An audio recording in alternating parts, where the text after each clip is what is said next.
ഇന്ന് ഞാൻ വന്നിരിക്കുന്നത് നല്ല ടേസ്റ്റിയും സോഫ്റ്റും ആയിട്ടുള്ള പാലപ്പത്തിൻ്റെ റെസിപ്പിയുമായാണ്. ഇതിൽ ഞാൻ ബേക്കിംഗ് സോഡയോ ബേക്കിംഗ് പൗഡറോ ഈസ്റ്റോ ഒന്നും ചേർക്കാതെ തന്നെയാണ് ഉണ്ടാക്കിയിരിക്കുന്നത്. അപ്പോൾ ഇങ്ങനെ ഈസ്റ്റ് ചേർക്കാതെ പാലപ്പം കഴിക്കാൻ നമുക്ക് കറി പോലും ആവശ്യമില്ല. അല്ലാതെ തന്നെ നല്ല ടേസ്റ്റി ആയിരിക്കും കഴിക്കാൻ. അപ്പോൾ ഇതിനായി ഞാനിവിടെ 1/4 കപ്പ് അളവിലാണ് പച്ചരി എടുത്തിരിക്കുന്നത്. പച്ചരി നന്നായി കഴുകിയതിന് ശേഷം ആവശ്യത്തിന് വെള്ളമൊഴിച്ച് കുതിരാനായി മാറ്റി വെക്കുന്നുണ്ട്. ഇപ്പോൾ ഏകദേശം ഒരു 5 മണിക്കൂറിന് ശേഷമാണ് ഞാനിവിടെ അരി അരച്ചെടുക്കുന്നത്. അതിനായി മിക്സിയുടെ ഒരു ജാർ എടുത്ത ശേഷം അതിനകത്തേക്ക് നമുക്ക് കഴുകി വൃത്തിയാക്കി വെച്ചിരിക്കുന്ന അരി ചേർത്ത് കൊടുക്കാം. അപ്പോൾ അരി ഇതിനകത്തേക്ക് ചേർത്തതിന് ശേഷം പിന്നീട് ഞാൻ ഇതിനകത്തേക്ക് തേങ്ങാ വെള്ളമാണ് ചേർത്ത് കൊടുക്കുന്നത്. ഇവിടെ ഞാൻ 1/2 കപ്പ് അളവിൽ തേങ്ങാ വെള്ളം ചേർത്ത് കൊടുക്കുന്നുണ്ട്. നിങ്ങൾക്ക് സാധാരണ വെള്ളം ചേർത്തും ഇത് അരച്ചെടുക്കാവുന്നതാണ്. അപ്പോൾ തേങ്ങാ വെള്ളം ചേർത്തതിന് ശേഷം പിന്നീട് ആവശ്യത്തിന് വെള്ളം കൂടി ചേർത്ത് കൊടുക്കുന്നുണ്ട്. ഇപ്പോൾ പച്ചരി മിക്സിയിൽ മുങ്ങി നിൽക്കുന്ന വിധത്തിൽ വെള്ളം ചേർത്ത് കൊടുക്കുക. കൂടുതൽ വെള്ളം ചേർക്കേണ്ട ആവശ്യം ഇല്ല. അതിനുശേഷം ഇത് നമുക്ക് നന്നായിട്ട് തന്നെ ഒന്ന് ഗ്രൈൻഡ് ചെയ്തെടുക്കാം. അപ്പോൾ ഇതിൽ തീരെ തരിയില്ലാതെ നല്ല ഫൈൻ പേസ്റ്റായിട്ട് വേണം ഇത് അരച്ചെടുക്കാൻ. അപ്പോൾ അരി അരയ്ക്കുന്ന സമയത്ത് ഫ്രിഡ്ജിൽ വെച്ച തണുത്ത വെള്ളം ഉപയോഗിച്ച് അരച്ചെടുത്ത് കഴിഞ്ഞാൽ മിക്സി ചൂടായി ആ മാവ് വെന്ത് പോകുന്നത് നമുക്ക് ഒഴിവാക്കാൻ കഴിയും. അപ്പം നല്ല പെർഫെക്റ്റായി കിട്ടുകയും ചെയ്യും. അരച്ചെടുത്തിരിക്കുന്ന മാവ് ഞാനിവിടെ ഒരു മൺചട്ടിയിലേക്ക് ചേർത്ത് കൊടുക്കുന്നുണ്ട്. പിന്നീട് ഞാൻ മിക്സിയുടെ ജാറിനകത്തേക്ക് 1 കപ്പ് അളവിൽ ചിരകിയ തേങ്ങയാണ് എടുത്തിരിക്കുന്നത്. പിന്നീട് അതിനകത്തേക്ക് 1/4 കപ്പ് അളവിൽ ചോറ് ചേർത്ത് കൊടുക്കുന്നുണ്ട്. അതിനുശേഷം ഇതിനകത്തേക്ക് ആവശ്യത്തിന് വെള്ളം ചേർത്ത് കൊടുക്കുക. നമ്മൾ അരിയിൽ വെള്ളം ചേർത്തതുപോലെ ആ തേങ്ങയും ചോറും മുങ്ങി നിൽക്കുന്ന വിധത്തിൽ മാത്രം വെള്ളം ചേർക്കേണ്ട ആവശ്യമേ ഉള്ളൂ.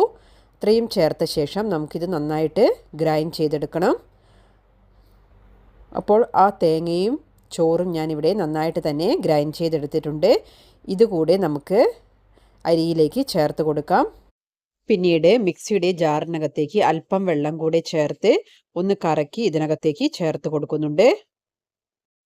പിന്നീട് ഒരു ബൗളിനകത്തേക്ക് 1 ടേബിൾ സ്പൂൺ അളവിൽ പഞ്ചസാര എടുത്തിട്ടുണ്ട്. അതിനകത്തേക്ക് 1 ടേബിൾ സ്പൂൺ അളവിൽ വെളിച്ചെണ്ണ കൂടെ ചേർത്ത് കൊടുക്കുന്നുണ്ട്. ഇത്രയും ചേർത്ത ശേഷം നമുക്കിത് നന്നായിട്ടൊന്ന് മിക്സ് ചെയ്തെടുക്കാം. അപ്പോൾ ആ വെളിച്ചെണ്ണയും പഞ്ചസാരയും നന്നായി ഒന്ന് മിക്സ് ചെയ്തതിന് ശേഷം നമുക്കിത് അരച്ച് വെച്ചിരിക്കുന്ന അരിയിലേക്ക് ചേർത്ത് കൊടുക്കാം. അപ്പോൾ നമ്മൾ ഇതിനകത്തേക്ക് ഈസ്റ്റോ സോഡാപ്പൊടിയോ ഒന്നും ചേർക്കാതെ തന്നെയാണ് അപ്പം ഉണ്ടാക്കിയെടുക്കുന്നത്. പണ്ട് കാലങ്ങളിലൊക്കെ ഈസ്റ്റും സോഡാപ്പൊടിയും ചേർക്കാതെ ഉണ്ടാക്കുന്ന ആ അപ്പം കഴിക്കാൻ തന്നെ നല്ല ടേസ്റ്റിയാണ്. പിന്നീട് മാവ് നമുക്ക് ഒരു തവി ഉപയോഗിച്ച് നന്നായിട്ടൊന്ന് അടിച്ച് പതപ്പിച്ചെടുക്കാം. ഇപ്പോൾ നമ്മൾ ഓംലെറ്റിനൊക്കെ അടിച്ച് പതപ്പിക്കുന്നത് പോലെ തവി വെച്ച് നമുക്ക് ഇവിടെ നന്നായിട്ട് തന്നെ ഒന്ന് ബീറ്റ് ചെയ്യുന്നത് പോലെ പതപ്പിച്ചെടുക്കാം. നിങ്ങൾക്ക് കൈകൊണ്ട് ചെയ്യാൻ പറ്റുമെങ്കിൽ അതാണ് കൂടുതൽ നല്ലത്. അപ്പോൾ ഞാനിവിടെ തവി ഉപയോഗിച്ചിട്ടാണ് ഇങ്ങനെ നന്നായിട്ട് തന്നെ ഒന്ന് ബീറ്റ് ചെയ്തെടുക്കുന്നത്. അപ്പോൾ ഇങ്ങനെ ബീറ്റ് ചെയ്തെടുക്കുമ്പോൾ നമ്മുടെ അപ്പം നല്ല സോഫ്റ്റായി കിട്ടുകയും ചെയ്യും. അപ്പോൾ ഇത് നന്നായി ബീറ്റ് ചെയ്തതിന് ശേഷം നമുക്കിത് കവർ ചെയ്ത് റെസ്റ്റ് ചെയ്യാൻ വേണ്ടി മാറ്റി വെക്കാം. അപ്പോൾ നമ്മൾ പാലപ്പം ചുടുന്ന സമയത്താണ് നമ്മൾ ഇതിനകത്തേക്ക് ഉപ്പ് ചേർത്ത് കൊടുക്കുന്നത്. നിങ്ങൾക്ക് തലേന്ന് അരയ്ക്കുന്ന സമയത്ത് വേണമെങ്കിൽ ചേർത്ത് കൊടുക്കാവുന്നതാണ്. അപ്പോൾ ഞാനിതിവിടെ കവർ ചെയ്ത് മാറ്റി വെക്കുന്നുണ്ട്. അതിനുശേഷം പിറ്റേ ദിവസം രാവിലെയാണ് ഞാൻ അപ്പം ചുട്ടെടുക്കുന്നത്. അപ്പോൾ ഓരോരുത്തരുടെ ക്ലൈമറ്റിനനുസരിച്ച് ഇതിൻ്റെ ആ ബാറ്ററിൻ്റെ കൺസിസ്റ്റൻസി പൊങ്ങി വരാൻ സമയമെടുക്കും. അപ്പോൾ തണുപ്പുള്ള കാലാവസ്ഥയൊക്കെ ആണെങ്കിൽ കുറച്ച് നേരത്തെ തന്നെ അരച്ചെടുക്കാൻ പ്രത്യേകം ശ്രദ്ധിക്കുക. ചൂടുള്ള കാലാവസ്ഥയൊക്കെ ആണെങ്കിൽ പെട്ടെന്ന് തന്നെ പൊങ്ങി വരുന്നതാണ്. നിങ്ങൾക്ക് തേങ്ങാവെള്ളത്തിനകത്തേക്ക് 2 ടേബിൾ സ്പൂൺ പഞ്ചസാര ചേർത്ത് പുളിപ്പിക്കാൻ വെച്ചതിന് ശേഷം 12 മണിക്കൂർ കഴിഞ്ഞതിന് ശേഷം ചേർത്ത് അരയ്ക്കുകയാണെങ്കിൽ അപ്പം കൂടുതൽ പൊങ്ങി വരും. അപ്പോൾ ഞാനിവിടെ പുളിപ്പിക്കാതെ തേങ്ങാ വെള്ളം ഡയറക്റ്റ് ചേർത്തിട്ടാണ് അരച്ചെടുത്തിരിക്കുന്നത്. അപ്പോൾ മാവ് നന്നായിട്ട് ഇവിടെ പതഞ്ഞ് വന്നിട്ടുണ്ട്. ഇനി ഇതിലേക്ക് ആവശ്യത്തിനുള്ള ഉപ്പ് കൂടെ ഈ സമയത്ത് ചേർത്ത് കൊടുക്കുന്നുണ്ട്. ഉപ്പ് ചേർക്കുന്ന സമയത്ത് നമ്മൾ കൂടുതൽ അടിച്ചെടുക്കാൻ പാടില്ല. കാരണം അതിൽ ഉണ്ടായിരിക്കുന്ന എയർ ബബിൾസ് എല്ലാം പൊട്ടിപ്പോവാൻ ഇടവരും. അതിനുശേഷം ഞാനിവിടെ ഒരു പാൻ അടുപ്പിൽ വെച്ച് നന്നായി ചൂടായതിന് ശേഷം അതിനകത്തേക്ക് 1-2 തവി മാവ് നിങ്ങൾക്ക് ചേർത്ത് കൊടുക്കാം. അതിനുശേഷം കുറച്ച് എയർ ബബിൾസ് ഒന്ന് വന്നതിന് ശേഷം വേണം നമ്മളിത് കവർ ചെയ്ത് കൊടുക്കാൻ. ഇപ്പോൾ നമ്മുടെ വളരെ സോഫ്റ്റ് ആയിട്ടുള്ള അപ്പം ഇവിടെ റെഡി ആയിട്ടുണ്ട്. അതുപോലെ ബാക്കിയുള്ള അപ്പം കൂടെ ഞാൻ ഇതേ രീതിയിൽ തന്നെ ചെയ്തെടുക്കുന്നുണ്ട്. നന്നായി ചൂടായി നിൽക്കുന്ന അപ്പച്ചട്ടിയിലേക്കാണ് മാവ് ചേർത്ത് കൊടുക്കുന്നത്. പിന്നീട് മീഡിയം ടു ലോ ഫ്ലെയിമിലേക്ക് ആക്കിയിട്ട് വേണം നമ്മൾ അപ്പം കുക്ക് ചെയ്തെടുക്കാൻ. അപ്പോൾ നന്നായി ചുറ്റിച്ചെടുത്തതിന് ശേഷം അതിൽ ബബിൾസ് വന്നതിന് ശേഷം വേണം ഇത് കവർ ചെയ്ത് കൊടുക്കാൻ.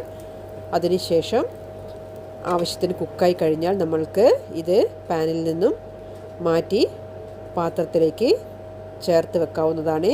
അപ്പോൾ നമ്മുടെ വളരെ സോഫ്റ്റും ടേസ്റ്റിയും ആയിട്ടുള്ള അപ്പം ഈ രീതിയിൽ ഞാൻ ഇവിടെ ചുട്ടെടുക്കുന്നുണ്ട്. അപ്പോൾ നിങ്ങൾ ഈ രീതിയിൽ ട്രൈ ചെയ്തിട്ടില്ലെങ്കിൽ ഒരു തവണയെങ്കിലും ട്രൈ ചെയ്ത് നോക്കുക. അപ്പോൾ നമ്മൾ ഈസ്റ്റ് ചേർക്കുന്ന അപ്പവും അല്ലാതെ ഈസ്റ്റ് ചേർക്കാതെ സോഡാപ്പൊടിയും ഒന്നും ചേർക്കാതെ ഉണ്ടാക്കുന്ന അപ്പവും തമ്മിൽ ടേസ്റ്റിൽ ഒരുപാട് ഡിഫറൻസ് ഉണ്ടാവും. അതുകൊണ്ട് നല്ല ടേസ്റ്റ് ആയിട്ട് എനിക്ക് തോന്നിയിരിക്കുന്നത് എപ്പോഴും ഈസ്റ്റ് ചേർക്കാത്ത അപ്പം തന്നെയാണ്. അതിനകത്തേക്ക് നമുക്ക് കുറച്ച് പഞ്ചസാരയോ അല്ലെങ്കിൽ തേങ്ങാപ്പാലോ ചേർത്ത് കഴിക്കാൻ നല്ല ടേസ്റ്റി ആയിരിക്കും. അപ്പോൾ ഈ രീതിയിൽ ഞാൻ അപ്പം എല്ലാം ഇവിടെ ചുട്ടെടുക്കുന്നുണ്ട്. അപ്പോൾ ഒരു തവണ നിങ്ങൾ ഈ രീതിയിൽ ഉണ്ടാക്കിയതിന് ശേഷം അതിൻ്റെ ഫീഡ്ബാക്ക്സ് എല്ലാം കമൻസായി അറിയിക്കുക. അപ്പോൾ നിങ്ങൾ ആദ്യമായിട്ടാണ് ഈ ചാനലിലെ വീഡിയോ കാണുന്നതെങ്കിൽ സബ്സ്ക്രൈബ് ചെയ്ത് സപ്പോർട്ട് ചെയ്യുക. താഴെയുള്ള ആ ബെൽ ബട്ടൺ കൂടെ എനേബിൾ ചെയ്ത് വെക്കുക. എങ്കിൽ മാത്രമേ ഞാൻ അപ്ലോഡ് ചെയ്യുന്ന വീഡിയോയുടെ നോട്ടിഫിക്കേഷൻ നിങ്ങൾക്ക് ലഭിക്കുകയുള്ളൂ. ചാനലിൽ ഒരുപാട് പാലപ്പത്തിൻ്റെ റെസിപ്പികൾ അപ്ലോഡ് ചെയ്തിട്ടുണ്ട്.